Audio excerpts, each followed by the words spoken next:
যদি আপনি জেনা থেকে বেঁচে থাকতে পারেন, আল্লাহ পাক আপনাকে সাক্ষাৎ মৃত্যুর হাত থেকেও বাঁচাতে পারেন। এটা আমি এমনি এমনি বলি নাই, আমি দলিল দিচ্ছি। জেনা এমন একটা পাপ, যেই পাপ থেকে যদি কোনো যুবক নিজেকে বাঁচাতে পারে, আল্লাহ পাক তাকে সাক্ষাৎ মৌতের হাত থেকেও বাঁচাতে পারবে ইনশাআল্লাহ। কিভাবে? এটা কিন্তু কোনো গাল গল্প না, এটা বনু ইসরাইলের ঘটনা, সত্য ঘটনা। 3 বন্ধু যাচ্ছে রাস্তা দিয়ে, হঠাৎ করে ঝড়, বন্ধু 3 জন ঢুকে গেল গুহার মধ্যে। কিসের মধ্যে? গুহায়, যে পাহাড়ি এলাকায় আপনারা থাকেন যারা, গুহার মধ্যে। হঠাৎ করে পাহাড়ের পাথর দিয়ে গুহার মুখটা বন্ধ হয়ে গেল। এখন খোলার কোনো অপশন নাই। সবাই বলছে এখন 3 জন, এখন তো আমরা বের হতে পারবো না, সবাই সবার নেক আমলের ওসিলা দিয়ে আল্লাহর কাছে দোয়া কর। কিসের ওসিলা দিয়ে? নেক আমলের ওসিলা দিয়ে দোয়া করতে হয়। হাদিস, মৃত মানুষকে ওসিলা করে তার জন্য নজর মানত জবাই করে দোয়া করতে হয়, নিজের নেক আমলের ওসিলা দিয়ে আল্লাহর কাছে দোয়া করতে হয়। আল্লাহ পাক এখন দোয়া শুনলেন। একজন বলছে, আমি আমার পিতা মাতাকে খুব খেদমত করতাম, তাদেরকে দুধ পান না করে দুধ পান করাতাম না, নিজেও করতাম না, ছেলেদেরকে করাতাম না। আল্লাহ, এই কাজটা তোমার ভালো লাগলে আজকে গুহার মুখ থেকে পাথর সরিয়ে দাও। পাথর একটু সরে গেল। পাথর আল্লাহর কথা শোনে কিনা? শোনে না? সবাই আল্লাহর কথা শোনে। আগুন আল্লাহর কথা শোনে কিনা? ইব্রাহিমের জন্য আগুন ঠান্ডা হয়ে যায় নাই? আচ্ছা, তারপরে আরেকজন দোয়া করছে, আল্লাহ, আমার এক কর্মচারী ছিল, তার বেতন বাকি ছিল, সে বেতন না নিয়ে চলে গেছে, আমি সেই বেতনটা দিয়ে কিছু গবাদি পশু কিনেছি। আস্তে আস্তে গবাদি পশু বেড়েছে, অনেক দিন পর সে এসেছে টাকা চাওয়ার জন্য। তা আমি বলেছি, সবই তোমার, সব নিয়ে চলে যাও। সে বলেছে, আপনি কি ফাইজলামি করতেছেন আমার সাথে? আমার টাকা আমাকে দেন।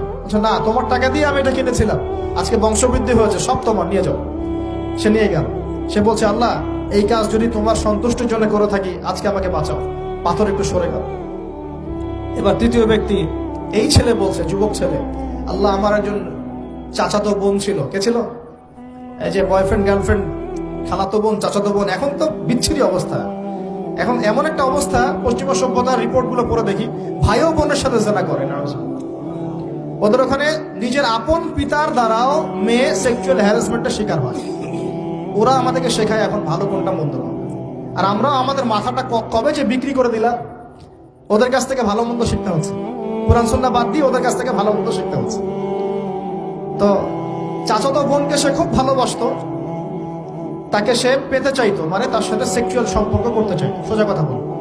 এখন সে মেয়েকে অনেক প্রস্তাব দেয়, সে মেয়ে রাজি হয় না। শেষে বলে, যদি আমাকে 1000 বা 100 স্বর্ণ মুদ্রা দিতে পারো, দিনার, তাহলে আমি তোমার সাথে সেক্স করবো, মানে জেনা করবো। নাউজুবিল্লাহ।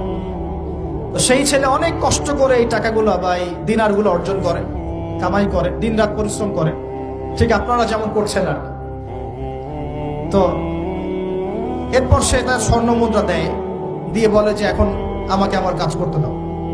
তখন সেই মেয়ে রাজি হয়।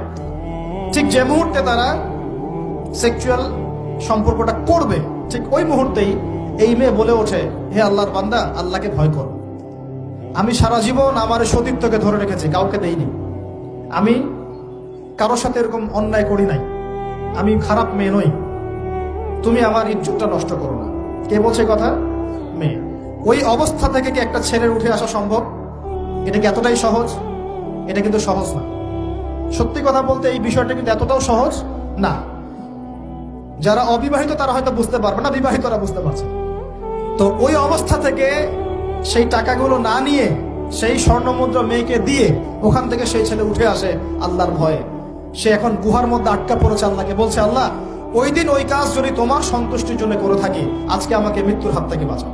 সমস্ত পাথর ধপধপ করে সরে গেল গুহার মধ্যে। এটা কিন্তু কোনো গাল গল্প না, এটা বনু ইসরাইলের ঘটনা, সত্য ঘটনা।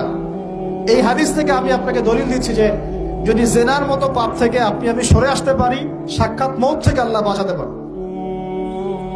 প্রিয় ভাই, সেই যুবক আরো সে ছায়া ছায়া পাবে যে তার যৌবনকালটাকে আল্লাহর পথে কাটিয়েছে, এবং যাকে কোনো সুন্দরী মেয়ে জেনার জন্য আহ্বান করে, সে বলে আমি আল্লাহকে ভয় করি।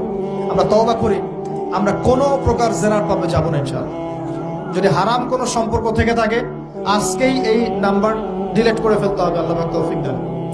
ডিলিট করার আগে আবার ফোন করে বলেন না যে আজকে থেকে আর কথা বলবো না, তাহলে এই কথা আর কোনোদিন শেষ হবে না। একবারই বন্ধ, ডিসকানেক্টেড।